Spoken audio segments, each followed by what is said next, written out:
Christmas, happy holidays to you and your wonderful family and everyone on the call. Thank you very much for being here. Yeah, well, John's getting some last minute Christmas shopping finished. However, he's got his assistant on, so we'll certainly welcome JM. And Madeleine's here, Paul's here, Tanner's ready for the cage fight.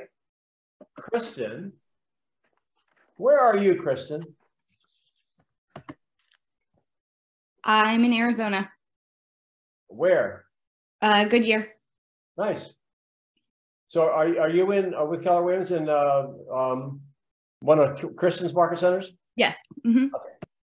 Now we need to get Sandra. Then we'll have a full house, right? So welcome everyone on the holiday edition of Denny Grimes Mastery Level Role Play. You guys have got to be committed right now. This is the eve of Christmas Eve.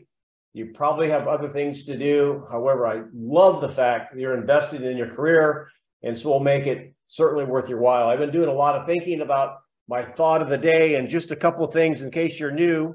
What we do practice, the initials will be QBC, question-based conversations. However, the model we use is question-based, listening-enhanced conversations. And if you haven't already, I want you to sign up and subscribe to the YouTube, and you can take a screenshot of that. I'll let you, if you haven't already, it'll take you right to it. I'm so techie. I'm way ahead of things now, and I'm so impressed. I'll almost figure out how to find my emails if you ever email me. So that is the URL, and I'll put it back up at the end of the show today. And so this is my thought of the day. So sometimes, I don't know when your best thinking time is. Mine's in the morning. I'm a little bit weird in one regard, is that I like mornings. Now, I don't believe there's such thing as a morning person and an evening person. I think it's a mindset. You can train yourself to do anything. However, my alarm goes off between 1:30 a.m. and 2 a.m. So that's kind of when I get up, start my day, and it gives me a lot of power. I guess in my mind, I'm thinking, I'm on the East Coast, so people in the West Coast haven't even gone to bed yet. And people in Alaska, I don't think have had lunch yet. Yet I am one of the first people up on the East Coast, and that kind of gives me power. So I go out and do a walk or a run or whatever, and I've got my phone, and that's my thinking time. I love that time of the day. And so what I'm developing, you guys, is, and I don't really know, you can give me your input about maybe the 10 commandments of conversations, although that 10 commandments thing's used a lot of different ways. I would like to develop some very definite rules that you can kind of remember in how we go through it. Like, obviously ask questions, follow the model. I'll lay all the rules out here in a few minutes, or actually in a few weeks. However, the rule that I wanted to talk about today and the thought of the day was, obviously we know the model, which is, if you don't know it, and JM, if you can put it in the chat, that'd be great, because I'm talking, I can't type at the same time, is acknowledge, isolate, clarify, answer, close. I didn't come up with that. It's a model that's been around since Noah. However, one thing that I want us to focus on, one of the rules that I want us to write down, this is new, and this will be one of our rules in our conversation role plays here, is that do not make future predictions. That'll be a rule. That'll be a violation. That'll be a flag, 15 yards, loss of down. Fair enough? Now, why do you suppose I'm making that a rule? Anybody, talk to me. Because you cannot really guarantee it. Nope. And it becomes, you're right, we can't predict the future or guarantee the future. And there's ways around it. I want you to learn how to use other people's predictions. However, when you make a statement of fact about the future outcome, that's basically something that could come back to bite you. It's kind of like a boomerang. It may or may not happen. And there's a better strategy of helping people see what they don't see. And that is, number one, if you want to write this down, concede the fact that their opinion of the future may be right. Let them make the prediction of the future and concede the fact that their prediction is right. However, What I want you to do is help them see what they don't see. What if their prediction is wrong? So as we go through the role plays today, I want you guys to think about if you have a tendency to say, well, and what brings this up is I went to a class, a mortgage broker had this great class, really it's pretty good. He talks about, well, interest rates are high now. And so when you're talking to a buyer who's afraid to buy high interest rates, well, don't worry about it because Fannie Mae says interest rates are going to be down to 5.5 by the end of the year. Now that would draw a yellow flag because there's no guarantee that's going to happen. I don't even want you to say interest rates are going to drop in the future because that may or may not happen. When's the future? We know 1 month, 1 year, 10 years. So that'll be a little bit more of a constraint on you guys, and I think it will make you stronger. So that's my thought of the day. I don't know if there's any comments on it. Feel free to speak up. However, what we want to do is get into the conversations, and if you want to play, I use the analogy of the cage match. This will be round 1, you guys, and if you want to be a participant and the agent in the cage match, 4-minute role play, then I would have you raise your digital hand. I, of course, expected Tanner. He had his hand up from the time he woke up today. Is there anybody else? Okay, Luke's in there. Mom delay. I'm not going to get that. I'm going to get that right sooner or later. All right. So we're going to have several rounds, and then Luke is always willing to participate. And so, Luke, I'm going to give you. You're the first one to raise your hand. I am going to give you your pick. What scenario would you like to role play? You will be the agent. Tanner, I'm sorry, I said Luke. I meant Tanner. Tanner. So Denny, I just want to briefly tell you, I do come across very often when I prospect, people will tell me, Tanner, you know, like, I don't think I could get that number anymore, or we missed already on that. We don't know if we can afford the next home. It's too expensive right now. So I'm not sure if that's something up there that you have available. So something like that, maybe. Well, you want to be the seller to handle that? I mean, the agent to handle that? I could try, yes. I would like to practice that if that's it. That would be great. That would be awesome. I will go ahead and get my clock ready. And so you listed several things. All right, so I'll go ahead. I'll go ahead and be the seller here. And I heard you say you can't get that price anymore, right? Yes. Yes. And what else? And the other one is it's too expensive. Now, even if we sold, it's too expensive for us to get into a new one. Okay. So that might be 2 different role plays. So here we go. You're the seller, and we're sitting. This is a conversation. When we handle objections, we're going to be most likely at a table, and I'm crossing my fingers that my little thing here works. The timer's behind, and for presentation, I give you Luke, Tanner. I'm sorry, Tanner. You know, I don't know that I want to sell right now. I don't think I can get the price that I could have got. Okay, Denny, I understand. Other than, you know, the price that you think you cannot get, is there anything else stopping you right now? No, I mean, if I could get the price we had back in March, which I think probably was a whole lot more than I could get right now, I would be good. Okay, back in March, and what was that price, Denny, back in March that you were looking at? Well, you're telling me now my house is going to bring about 400 or 425, and I think in March I'd had 500, 525. Okay, and what was important about that 525? 100 grand. 100 grand makes sense. I agree. And the goal that you really initially wanted to sell, what was the goal about that? Well, we were selling, and we wanted to go. We're moving to Orlando, and we just wanted to, get somewhere warm. So we can't get our numbers, so we're going to delay our plans to move. I got you. And that 100K would have guaranteed you to move to Orlando? Just so I'm clear. Well, it would have been a whole lot better to have the extra 100 grand. So, I mean, why would I want to sell my house now when it's worth 100 grand less? I'm going to wait for it to come back.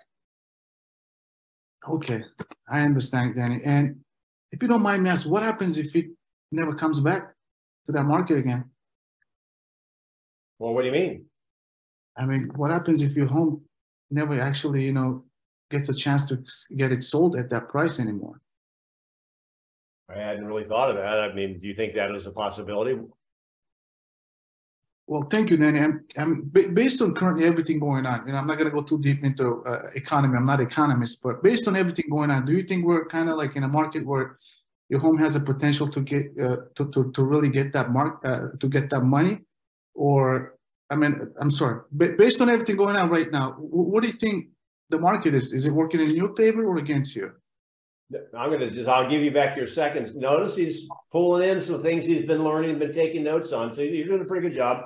Well, that's right. It's not good. I mean, look, inflation's crazy. I think things will get better probably when the new Congress gets in there, and in probably a year or so, I think things will be good again. So I think maybe waiting might be better. Okay. Just again, like if your house was to worth less, another $100,000 less next year, by the time you think like it will be more, how would you feel about that $100,000 extra loss at the end of the day? Are you asking me if it goes back up?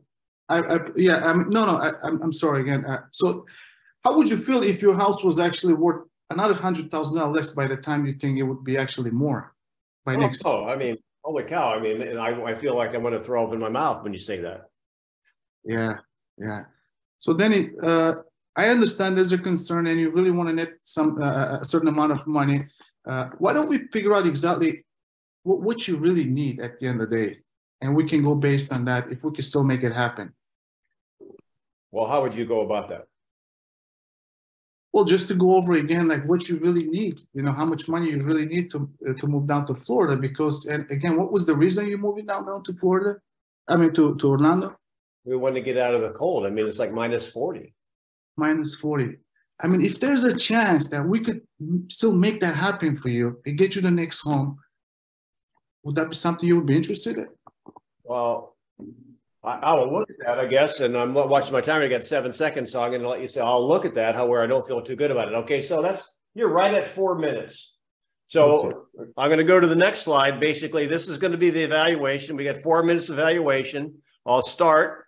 Anything you want to say, Tanner, on what you did well, what you could have improved on, and then I'm going to, you guys, other comments will come in too. So be ready to comment, you guys. I sincerely think I asked too many questions, and I got to be more precise with the questions because I get confused myself too. When I ask the questions, that's my, and I listen to myself after the role plays when we have the videos available. So probably I should have asked one question and be more confirmed with that question.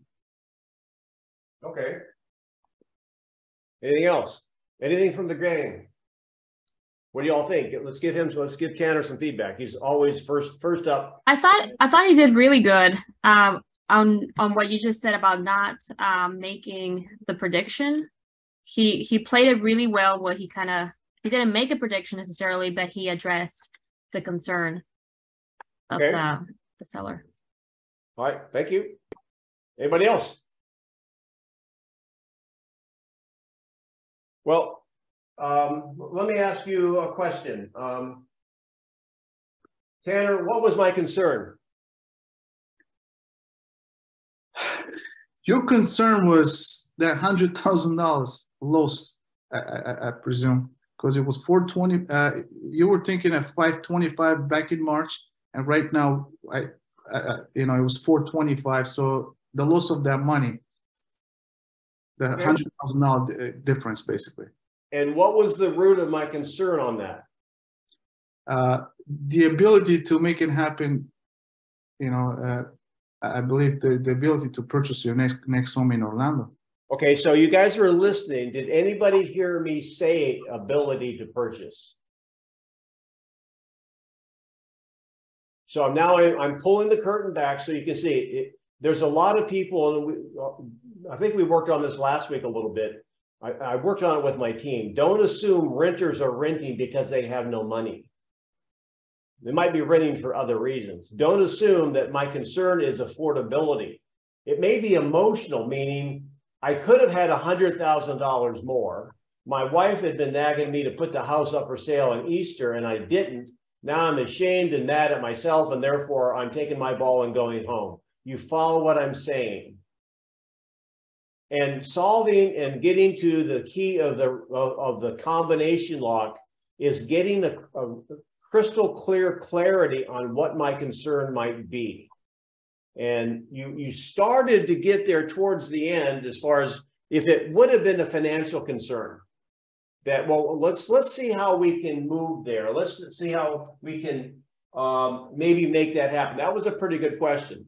He did a good thing. I'll give you props for this. He did take me to pain. He asked me a great question. What if that never comes back, right? And then he took me to pain, and his pain question was, what if it's worth $100,000 less? So I give you some great points on those two questions. Probably the improvement would have been, and this is maybe where we get a little bit confused on what to ask, is because it's kind of like we're driving, we're the Uber driver, and we've got somebody in the back seat, and we're not really clear on where we're going. So good job. You were pretty good on the model on that, Tanner. So that was really pretty good, and great job. So nice job. We'll go to round two. Well, stop this little thing here. Round two, I think.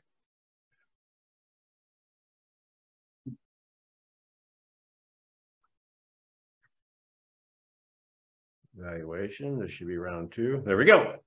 And who's up? Luke. Next up. So you're the agent. I'm giving you this is kind of like, this is Christmas. So I'm giving you your choice. What do you want to handle? Let's do the same one. Do the same objection. I actually just went on a listing appointment. It was kind of like that. Well, how can I make it more like that?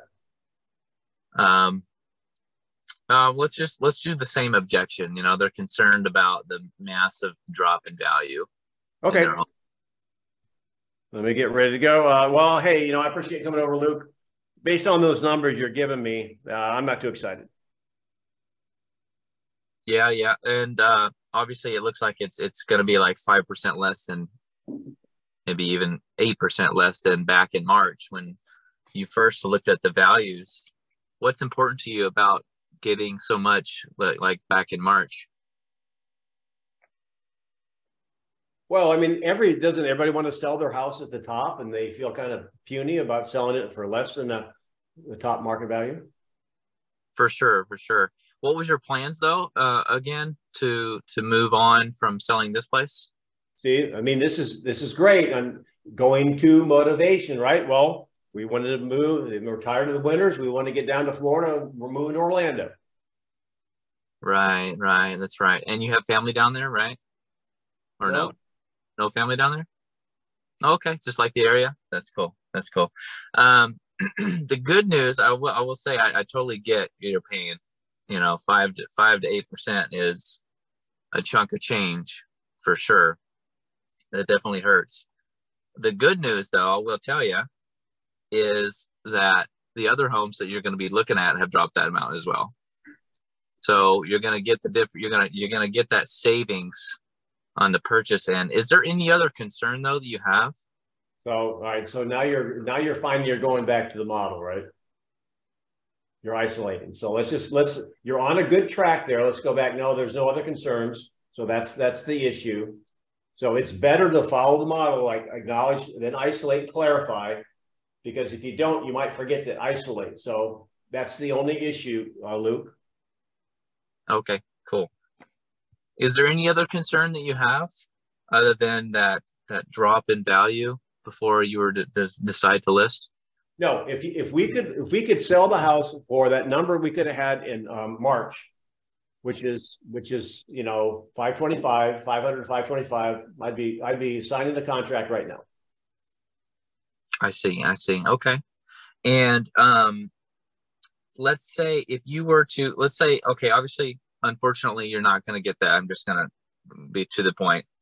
But like I said, I think you can accomplish your goal in selling and buying down there, and you'll make up that difference in money by buying lower, because those homes down there have dropped as well. and your home, of course, your home has dropped, but those homes have dropped. So I think you could sell here and buy down there as smoothly as you could have back in March. Do you know what's going on with the homes in Orlando? Yeah, they've dropped as well. They've dropped as well considerably. How do you know? Well, I've checked the data. I've checked the sales in the area. They're on a decline as well. 0.8 to 1% a month. I'm just throwing that out there. I don't know Orlando, but well, okay. So let's. I'm gonna let me see if I can just pause this for a second. What would be the likelihood of somebody moving into another part of the state or the country or world, for that matter, and that you would keenly be aware of what the market's doing? That's why I'm pushing you on that. Okay, yeah, you're right. Unless I had found out before about them looking into Orlando, then I wouldn't have looked into that area. Yeah, and 99.9% of the time when we're on an appointment, even if we'd have known they're moving to Orlando, how many of you would have checked the market in Orlando? I mean, I wouldn't have thought about doing it, right? So I paused the timer. How would you handle it without portraying yourself? Because it's coming off to me like, this, you don't know Orlando. What are you talking about? How can you come across without making a statement that you're really guessing? In fact, you just gave me another good rule. If you don't know, don't guess. I'm going to write that down. All right. How would you do it? Go ahead. I'm going to start the timer again. You got 48 seconds. Okay. If your home keeps dropping in value, obviously it's dropped since March. But if it doesn't come back up for the next 3 to 5 years to where it was, what would that mean for you not being able to get that sell price? Well, I wouldn't be happy, shoveling snow 3 more or 5 more years, but I don't think that would be the case. Okay. Shoot, man, I'm totally lost here. Well, there's another rule. When you're lost, quit digging. Yeah, yeah. The hole gets deeper. So, all right. So I think you give me your input now, Luke. I think you're totally right on the speaking on other areas without really knowing too much about it. If I did dig into it, I definitely would talk about that. But you're right. Unless I have dug into it, don't even try to talk about it. Like Orlando in the market. Yeah, that's a great aha. Anything else? Anybody can give Luke, hey, this, I like this, or hey, maybe what about this? Feel free. Would you ask the seller if they know what's going on in the market they're looking at? All right. So great question. So Paul, just stay with me.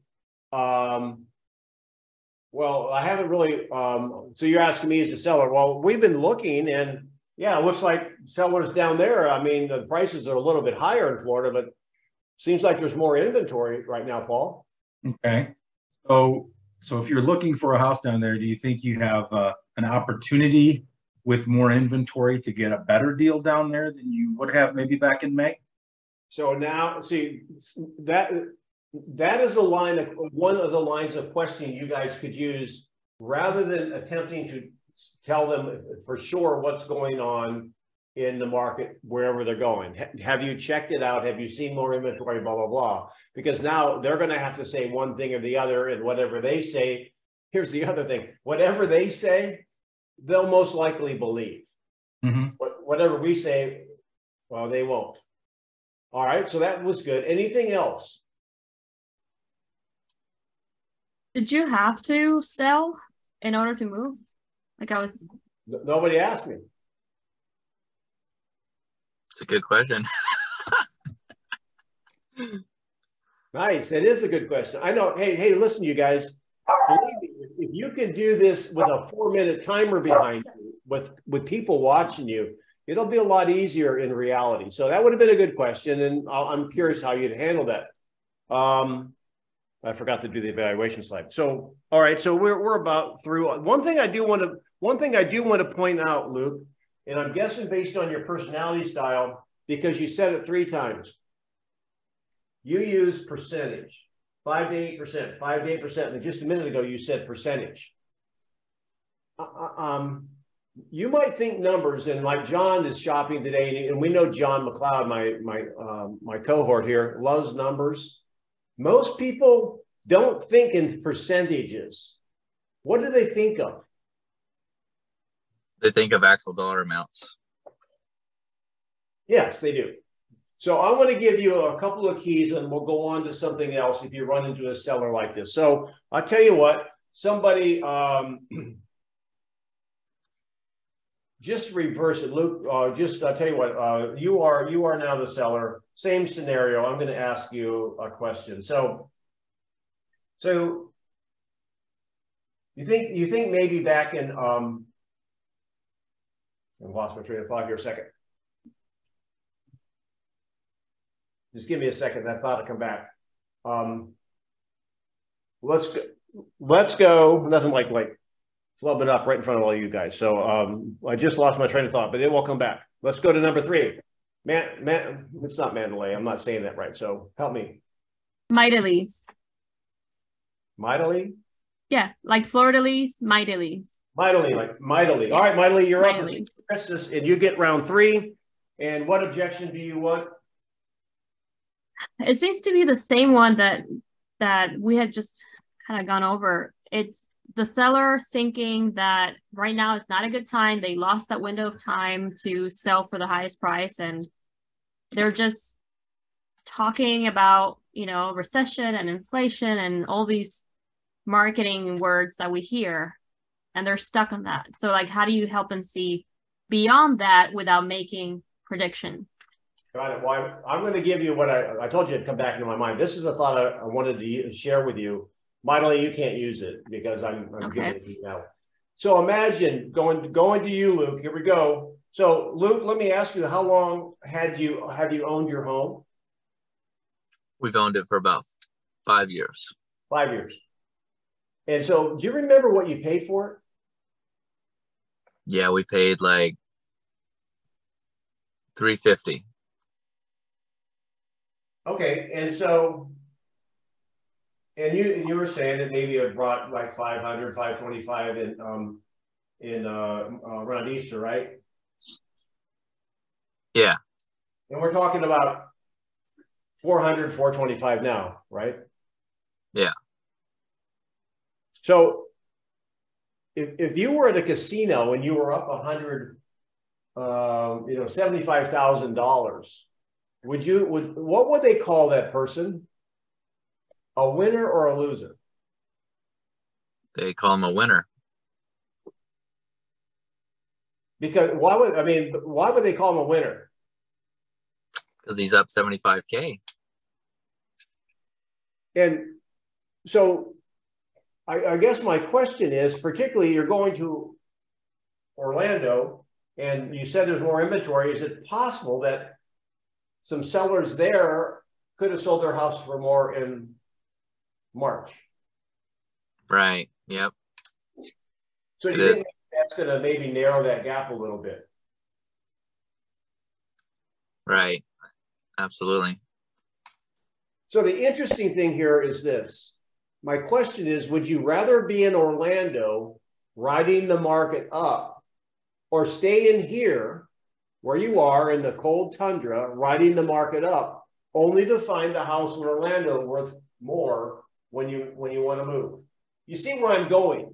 If a seller does not want to sell now because they want to go somewhere else and they miss the market, take them back and define that most people have, the last 2 years, have got tremendous equity. And so basically when you have somebody who's at a casino and they're up, like they were up $175,000 and they lost a few hands, now they're only up $75,000, they are still winning. That seller has the choice to sit in the house they do not want and wait for the market to go up, or they can bite the bullet, move to Orlando, and wait for that house to go up. It's the same money. Why not be happy? Because if you wait for your house to go up to 525 and you want to be somewhere else, you're going to pay more there. So basically, what sense does that make? Anyway, so vitally, you ready? I'll let somebody else. So Paul, why don't you be the seller? You can change scenario if you want. Ready? They don't want to sell right now. They'd rather just rent it out. Okay. You got it, Paul? Sure. Yeah, All I'm right. not ready to sell right now. I think we're thinking about renting it. I understand. So what is it about renting it that got you thinking about it? Just having some positive cash flow from this property and being able to move without having to take a loss on the home. Okay. Hold on. Model. I know. I have it in front of me. Isolate. So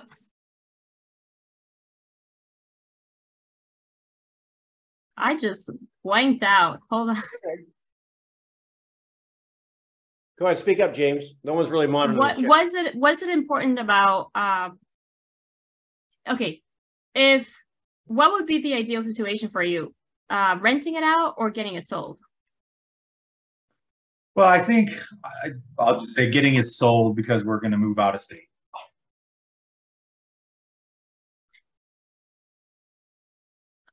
Why? I'm lost. Okay, not a problem. Sorry. We'll let Did you I mess it up with the objection? No. This is good because I've had these conversations. But like, how do I go back to the model? Give me I'll tell you what. Regroup. Well, I'm going to stop this. Okay. Reset. Do you want to sit out around and come back, get your thoughts? We'll go on to the next one and we'll come back to Mightily. Let's go right into it. All right. Mightily and Paul, take 2. All right. Okay, Paul. So what about, okay. So other than the fact, is there any other reason why you would not want to take advantage of the market right now? Okay. So we're isolating, and for the sake of time, Paul, just say no. That's my main concern. No, that's my main concern. There you go. I don't remember what the main concern is actually. Main concern is I don't want to sell right now because I don't want to take a loss. So I'm going to, in my mind, a loss. Got it. Okay, got it. I'm going to rent it. So now you've isolated. Now clarify and then answer. So we're through that part. Okay, so I'm clarifying the fact that he wants to rent it, right? Well, he doesn't want to take a loss. So just hop in when you're ready. So define what do you mean by taking a loss, Paul? Well, last March we could have gotten, probably about $50,000 more for the house than I think we can get right now. And so we're ready to move, and I'm thinking rent this one out and buy the house in Orlando. Okay. So how soon would you have to be in Orlando? We're planning to be there spring. So you don't necessarily have to sell in order to be there, right? Not if I can get it rented out. Okay. Because that would take care of your current mortgage on this house. Correct. Okay. And hopefully give me some cash flow. Got it. Mightily, how you doing? I lost it. So Brian, okay. Hang on. I guess I'm not clear on why is it important to him to rent it, or how can I help him see that it's better in the long run, right? If he's not even going to return to the state to sell it, how do I help him see that? I believe he feels like he has lost money already. That's why, and he feels like he's not going to get that number.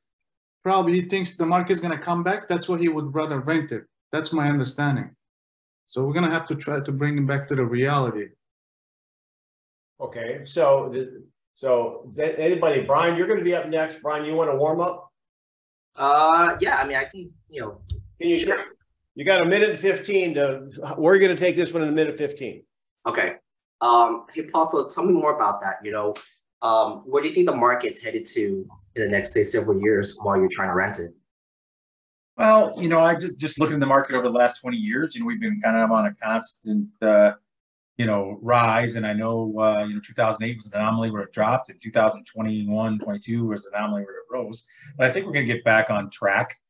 So if I can create some cash flow and, take advantage of this as a rental property and then move into my new home down in Florida, then it would be great.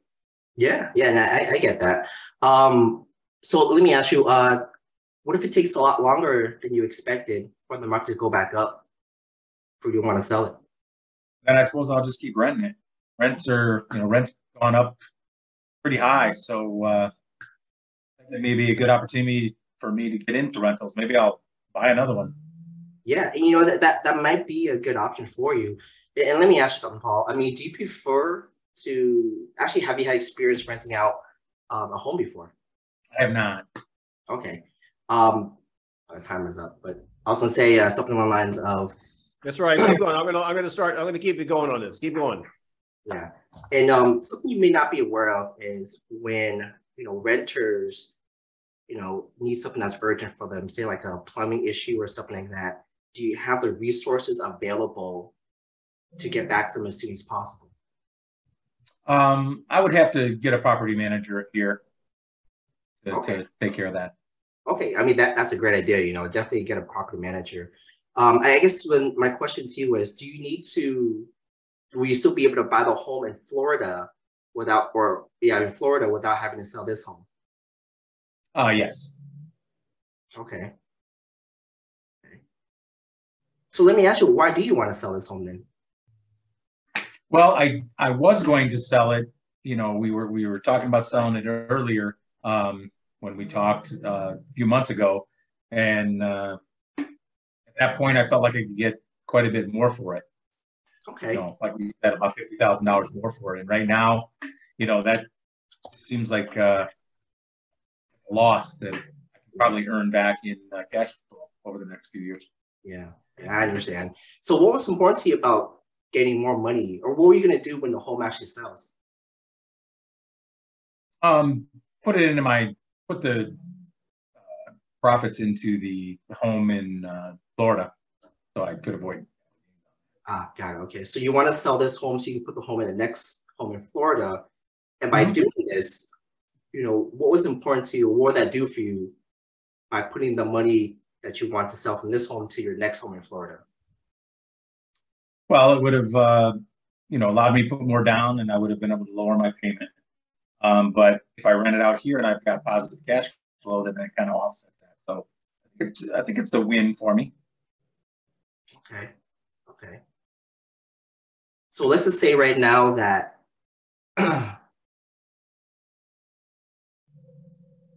oh man, I'm trying to find a motivation. I'm going to pause it. Anyone can shoot. I try to talk people into renting their house out when they're looking to buy around here. I would ask him, okay, Paul, like, I understand you're thinking about renting.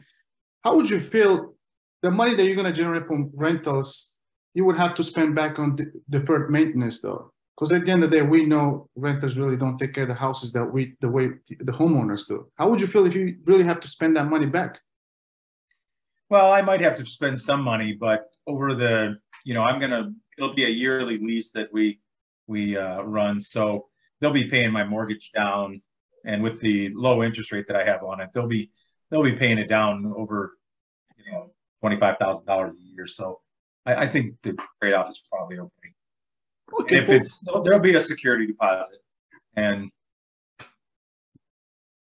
okay, Paul. So basically, though, in your situation right now, you don't have to sell to purchase the next one. That's clear. No. And now, if we were to able to find you the home that you want down there in Florida, can we get it going on? What? All right, so let me go to that. I think I may have something. Let me try one more time. Okay, Paul. Let me ask you something. So, based on what you know about the market, would you agree that we're still continuing to go down? Would you agree with that? Yeah. Yep. At this point, we definitely are. Okay.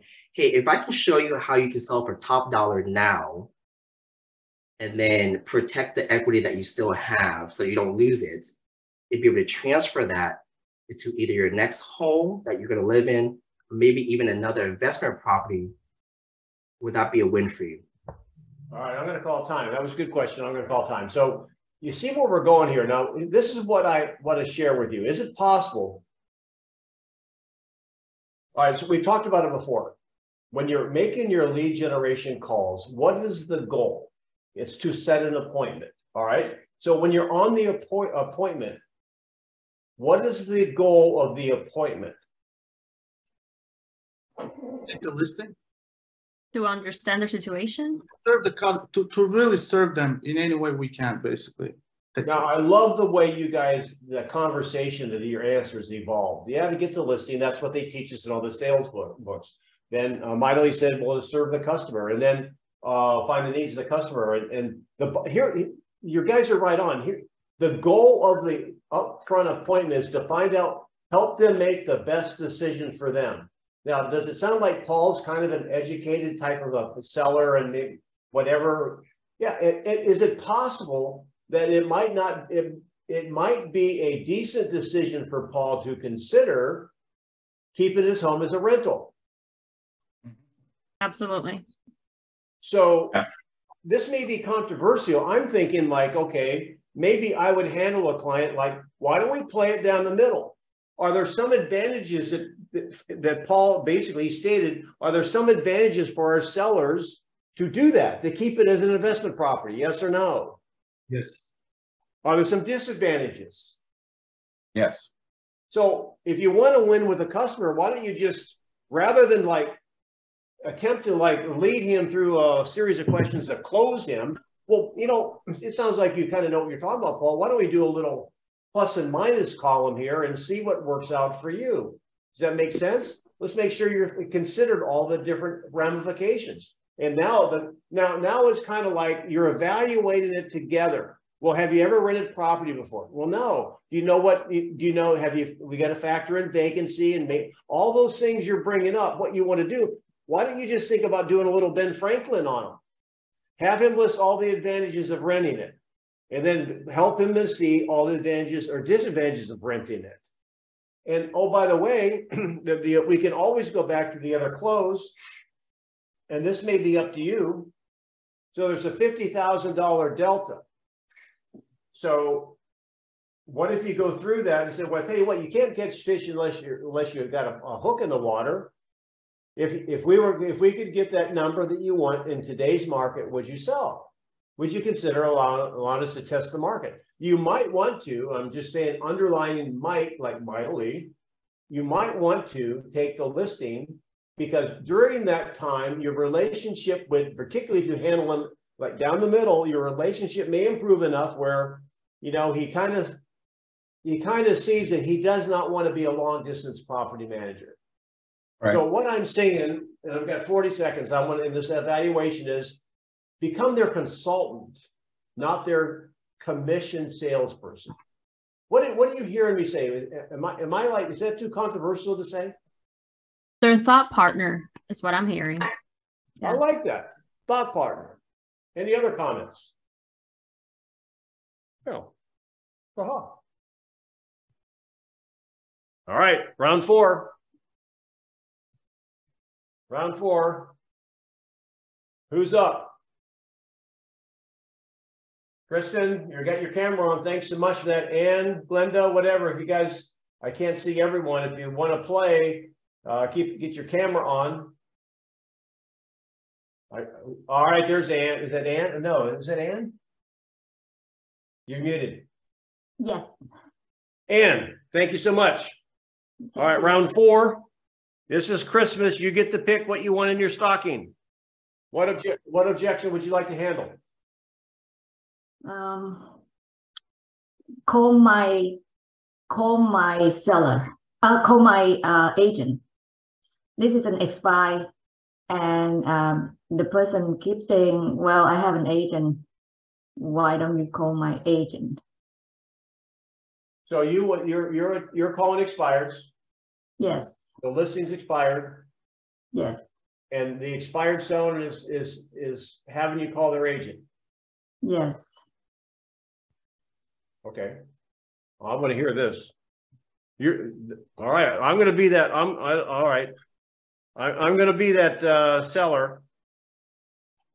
I'm going to be the expired listing, right? You're calling me. Yes. At some point, I will need help.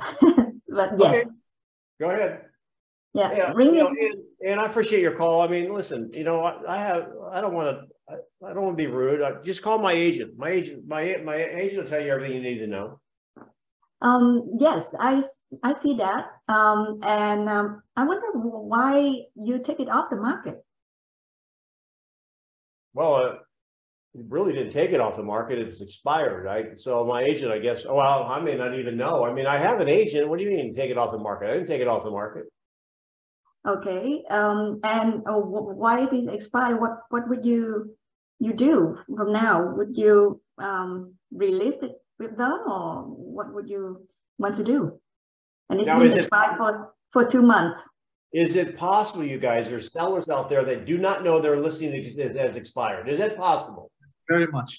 Very much. It happens to me very often. Oh. I mean, there's some agents that don't communicate too well.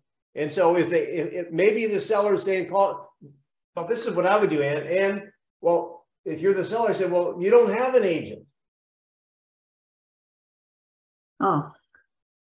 You don't have an agent. No, you are the seller. I'm talking to you. I'm helping you now. Oh, okay. You don't have an agent. Yes, I do. Who is your agent? Michael Zinn. He listed my property. Yes, he did list it. However, it's no longer on the market. So you are alone. Well, I can always call him to release it. He already took the picture and everything. It can be just a matter of hitting the button. Well, does it concern you? Does it concern you at all that your agent hasn't called you and said your house is no longer for sale? Well, it's during Christmas. Nobody buy anyway. Well, I tell you what, it is near Christmas, and that's what I'm going to do a favor. I'm going to give you a favor. It's probably worth somebody coming over and spend 15 minutes and show you and maybe help you explain why you should have another agent that's a little bit more proactive. I mean, if my doctor failed to show up at my operation because he was just too busy or because it was a holiday and I'm laying there on the table waiting for him to cut, I don't think I'd be happy. So I'm available today at 3 or later on at 5, be better. So you're just going to have to close for the appointment. I mean, I have somebody else can handle it if you want to. I have no earthly idea. If they're saying contact my agent, well, what if your agent's dead? I wouldn't say that. But I would say, I can't figure out. I've never had that happen. Anybody want to add to that? Because I've got a bonus round coming up next. So somebody else throw Ann a bone so she can maybe get back on the phone with this person and set an appointment. I would probably ask, when she mentioned that it's a one click of a button, whatever it is, what do you think he will do differently this time to not get it expired again? Well, be careful, you guys using expired. Do they really understand what that means? Yeah. What is a better term than expired? That's our term, not their term. Not get it sold? Well, it's off market. Off the market, yeah. It's off market. I mean, when you list a home, when you get a listing, is that seller anxious for you to get it? I mean, they have been waiting a week or a month to get their house ready. However, when you have that listing signed, they'll give you about 15 minutes and then call you. Why isn't it in NLS, right? Yeah. So do you think they're going to be happy that their home is not even exposed to the market? So don't use the word expired. I would use something like off market. Anybody else?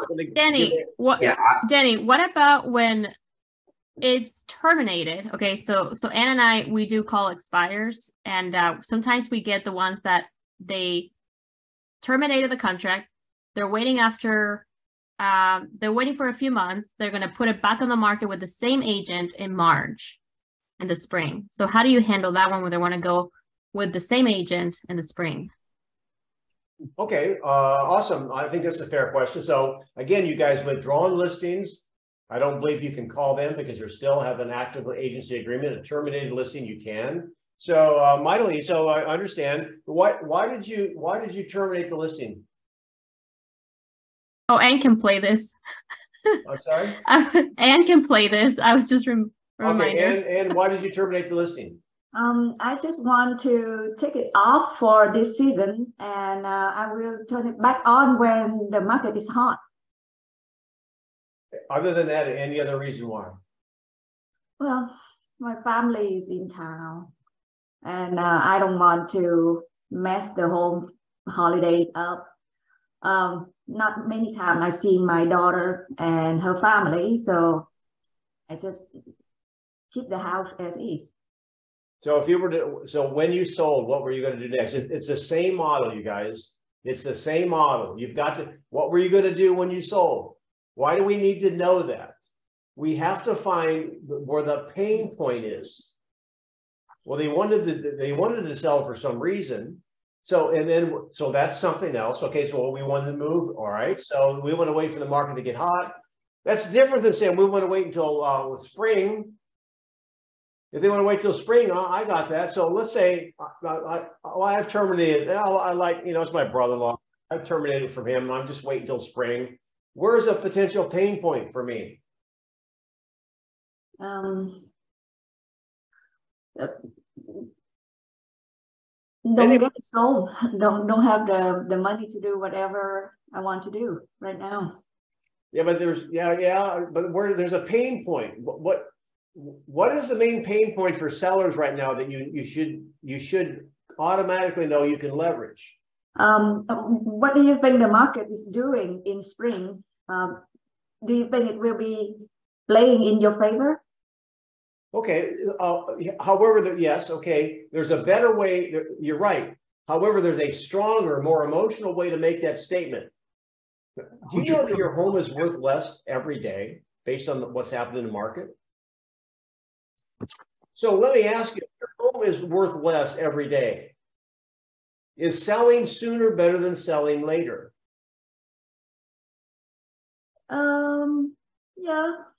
Yeah. I don't think so. At what price? All right. So I don't know if that helps. All right. Listen, we got to move. Last thing, bonus round. Bonus round is, and I'll get it here, right here. Bonus round is you get to give me, stump me. First time we had stump the coach. Anyone? James, you've been, James, you've been like putting nice little nuggets in the chat. So you guys need to be looking at the chat. James is kind of a rock star, and he's not playing. he's not playing today for whatever reason. So I'm having a bad hair day, Denny. Yeah, well, tell me about it. At least you have somebody. I want to demonstrate. Give me something tough. This is the last. This isn't a stump the coach probably, but so I've got some sellers. They have it. They built a house up north. They have their house down here for sale on Zillow. Yep. Selling by owner. And they've had it out there for about 70 days now. We've talked a couple times, and they're just not in a hurry. They're willing to wait. They're willing to wait. That's what they say. They're just going to try it on their own, and they're not in a hurry. They keep coming, and they go back and forth between the two homes. And all right, here we go. Here, you close this one for me. Role play. We go bonus round. Here we go. Start. So you have your home active on the market right now on Zillow, right, Paul? Yes. Yeah, it's there. So that suggests that you want to you do want to sell it, correct? Yeah, we'd like to sell it. If we can. Got it. And it's been on the market 70 days. And why did you like to use Zillow? Man, I wish they were on the phone. I'm going to go with assumptions here and say, just so we could avoid some of the commission costs. Just try to sell it on our own. So other than the commission, any other reason why you're doing this all by yourself? Now notice I said what? You're doing it all by yourself. yourself. I say those type of things, and they say, "Oh, because we're okay waiting." I understand. I understand you're okay with waiting. However, you're when you say you're waiting, are you waiting because you said you're attempting to save the fee, right? Yeah. Okay. So what fee are you attempting to save? The listing fee. And what, and in your mind, what is that?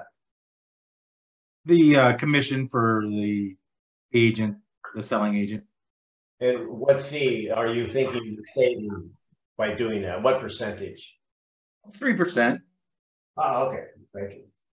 And so when the way you answer that question, which is like a real estate agent, but however, I appreciate you being clear because I can do it faster.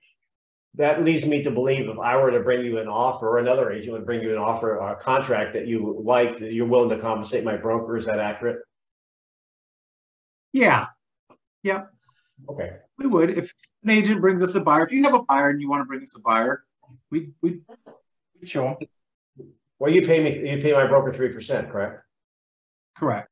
Okay, good. So you're doing this on your own to save 3%.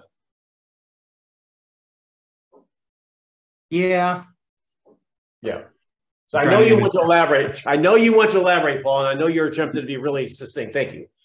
All right, fine. So let me ask you this. It's been on the market 70 days. How many showings have you had in the last week? Oh, we've had a few people look at it. How many? I don't know. I'm kind of imitating the lady I've been talking to. We've had a few people come through. Nobody's made an offer yet. Got it. So let me ask you, if I were willing to help you out and I did it for free, would you hire me?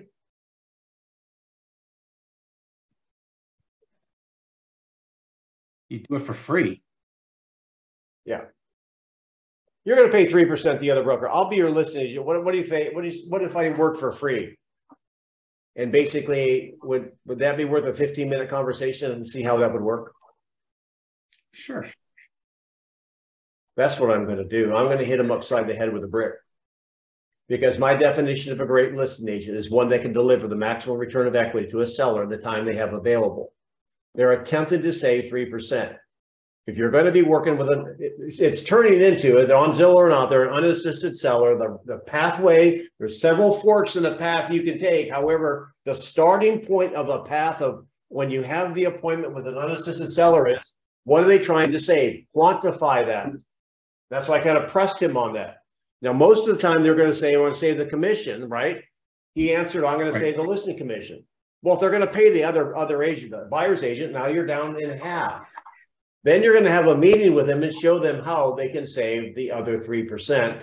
And this is where we're going to whittle away. You know what whittling is? If you ever watched the Beverly Hillbillies, Jed Clampett was always on the front porch with a stick whittling. Who remembers that? I remember that. I grew up. Yes, usually. Yes, I see that smile, Kristen. So how are we going to whittle? Well, on pricing, on the go, there's what, 3 points of negotiation. There's the negotiation with the buyer's agent. There's negotiation on the inspection. There's negotiation when the appraisal comes back. Who's going to do that? It's very easy for you to demonstrate your value proposition to an unassisted seller. And really, we work free. So how did I do? Oh, my time is up. Nice job, Dan. I think you might have to. So you guys came on the eve of Christmas Eve. I appreciate you playing. Your hands were raised. Some of you guys are just, you're listening in the background and you're learning. And so anybody share a couple of ahas, what you've learned here in this quick little hour we spent together on the eve of Christmas Eve.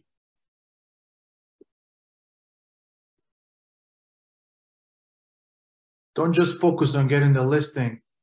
Go with the mindset of contribution, basically be of service, or see really how we can help him out. That is a huge aha. You realize there's no pressure. I'm here to help you. And you know what? We're going back to the investment property. We preach all the time. Well, you should own investment property. So go in there with an open mind, because there may be a good reason why they shouldn't buy or sell. So that's great. Thank you. Don't predict the future, Denny.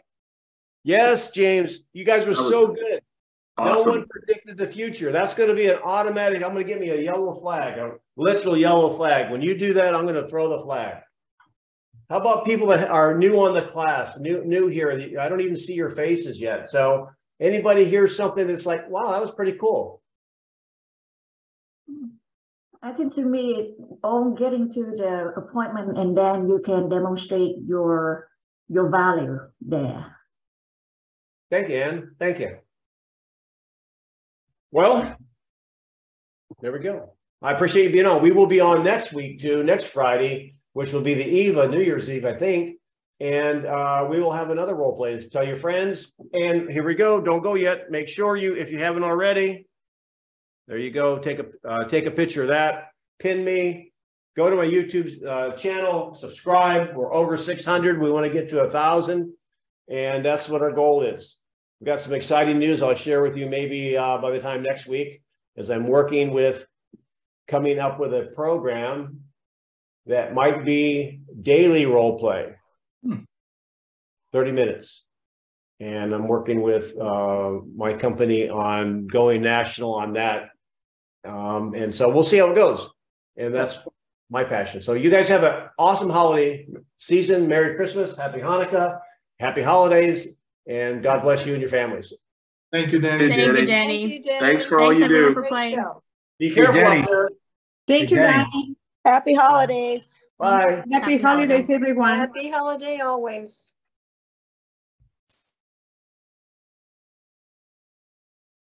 Go Lions. Bye, everyone.